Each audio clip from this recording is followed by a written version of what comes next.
So yon, magandang gabi mga tropa. Meron din nala sa atin dito. So gabi na itong MIUI 125 na maingay, sobrang ingay. So yung binuksan ko yung head, makikita nyo na sobrang itim na. Tapos yan, dito wala na siyang langis. Ayan, tuyong-tuyo na siya. Halos natuyuan siguro to ng langis mga tropa pagka ganitong M3. Ayan o. So buksan natin yung dipstick, tignan natin kung meron pang langis.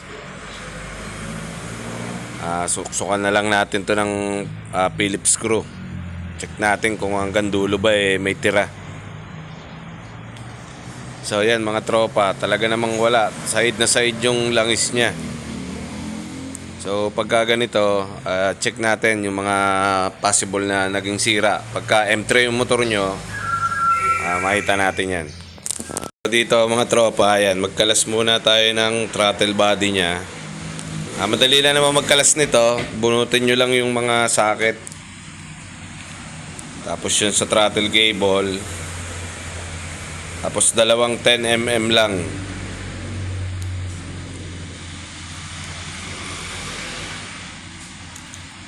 So paano nga ba may iwasan yung pagkatuyo ng langis ng M3 natin mga tropa?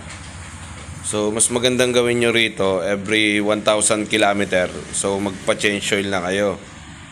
Kasi kadalasan lahat naman ng M3 kumakain ng langis yan kahit bago pa yung motor nyo. So talagang nagbabawas ng langis yan. So dapat dito every 1,000 nagche-change oil kayo. Tsaka nagche-check kayo ng dipstick mga tropa. Pagkita nyo nagbabawas na, change oil kayo. Pero mas maganda rin, palit kayo ng steel bore na black. Kasi chrome yung black ng stock nito. So palitan nyo lang. Ayan mga tropa, gamitin nyo lang yung malaking Phillips screw pag tatanggal nung throttle cable natin. Para hindi na kayo magtatanggal nung maliit na allen, yung 3mm. So mas madali siya. Buo mo na siyang tatanggalin. So balikan ko kayo mga tropa pag nabunot na natin yung block niya.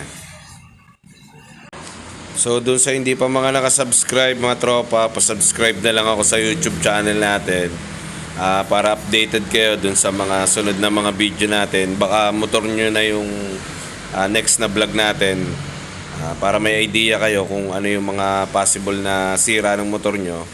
So mas madaling magawa pagpunta nyo ng mga shop. So yan mga tropa, so umaga na, kinalas lang natin to nung gabi. Medyo mahirap maggawa pagka madilim na. So ito nga pala yung tsura niya, yan, yung M3.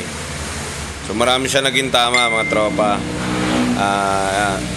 Isang nakita ko kagad dito, yung transmission bearing niya. Ayan. Bali 62-22 yung sukat ng bearing nito, basag na basag siya. So ito mga tropa, kinalas natin. Halos natanggal na yung mga bulitas ng bearing niya. So yung isang vlog ko, mapapanood nyo dyan. Paano ba natin maiwasan yung pagkabasag ng bearing nito mga tropa? So pwede nyo namang isama yan pag nagpa-CVT cleaning kayo. So ito yung cylinder head niya. May tama yung cams saka yung rocker arm. Ito nyo naman, napakasunog na sunog na. Yung cams niya halos stuck na yung cam bearing niya. Ayan, maganit na ikutin. Tapos malakas na yung kalug niya. Ayan, may mga guhit na rin. Tapos yung roller nung rocker arm natin, ayan, ganun din.